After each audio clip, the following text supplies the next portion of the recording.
ജീവിതത്തിൻ്റെ പർപ്പസ് ഇത്രേ ഉള്ളൂ. കൂടെ ഉള്ളവരെ ഇങ്ങനെ പരിഗണിക്കാൻ പറ്റുക, സ്വന്തത്തെ അവഗണിക്കാതെ. അല്ലദീന ഖലഖൽ മൗത്ത് വൽ ഹയാത്തിൽ യബ്ലുവക്കും അയ്യക്കും അഹ്സന അമലൻ എന്നൊരു വേദപുസ്തകത്തിലെ വരിയുണ്ട്.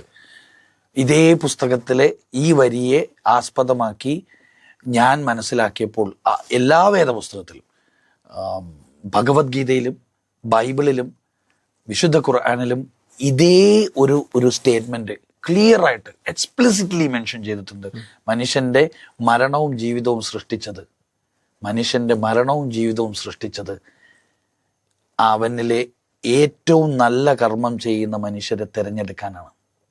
ഒരു മനുഷ്യനിലെ ഏറ്റവും നല്ല കർമ്മം ചെയ്യുന്ന മനുഷ്യനെ തിരഞ്ഞെടുക്കാനാണ് മരണവും ജീവിതവും സൃഷ്ടിച്ചത്.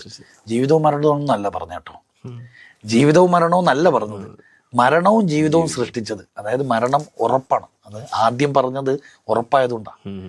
U begin with the end in mind എന്ന് പറയും. ഒടുക്കം കണ്ടുവേണം തുടങ്ങാൻ, എന്നാലേ തുടക്കത്തിന് എളുപ്പം ഉണ്ടാവുള്ളൂ. അപ്പം മരണവും ജീവിതവും സൃഷ്ടിച്ചത് നിങ്ങളിലെ ഏറ്റവും നല്ല കർമ്മം ചെയ്യുന്ന മനുഷ്യനെ തിരഞ്ഞെടുക്കാനാണ്.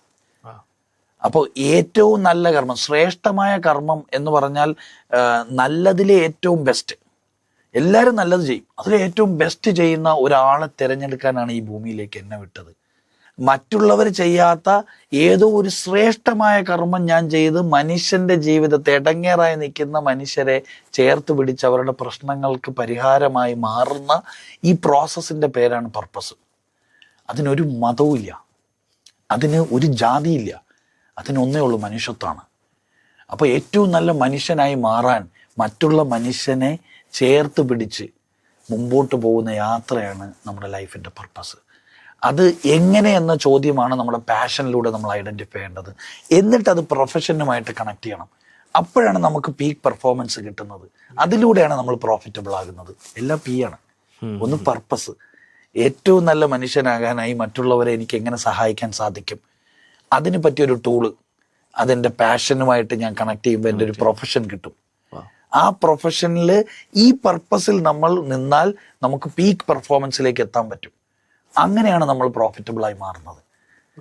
അപ്പോൾ വളരെ സിമ്പിളാണ്. നല്ല മനുഷ്യനാകാനായിട്ട് ഭയങ്കര പാടാണ്. ദൈവം തന്നെ കോമ്പറ്റീഷനാക്കി വിട്ടേക്കുക, എളുപ്പമല്ലത്. അതാണ് മത്സരം. ഇവിടെ നമ്മൾ മത്സരിക്കുന്നത് നല്ല ഡോക്ടർ ആവാൻ, നല്ല എഞ്ചിനീയർ ആവാൻ, നല്ല ആർജെ ആകാൻ, നല്ല ട്രെയിനർ ആകാൻ. ഇതൊക്കെ മാറ്റിയിട്ട് ദൈവത്തിനൊന്നും വേണ്ട. നമ്മുടെ ലൈഫിന്റെ പർപ്പസ് നല്ല മനുഷ്യനായിട്ട് ഇതൊക്കെ ആയാൽ ഒരുപാട് മനുഷ്യന്മാർക്ക് ഉപകാരപ്പെടും. ബ്യൂട്ടിഫുൾ. എന്തായാലും നല്ല മനുഷ്യനാകാൻ വേണ്ടി ഒരുപാട് പേര് ഇനിയും ട്രെയിൻ ചെയ്യാൻ പറ്റട്ടെ. Thank you so much. Thank you Tanveer. Thank U.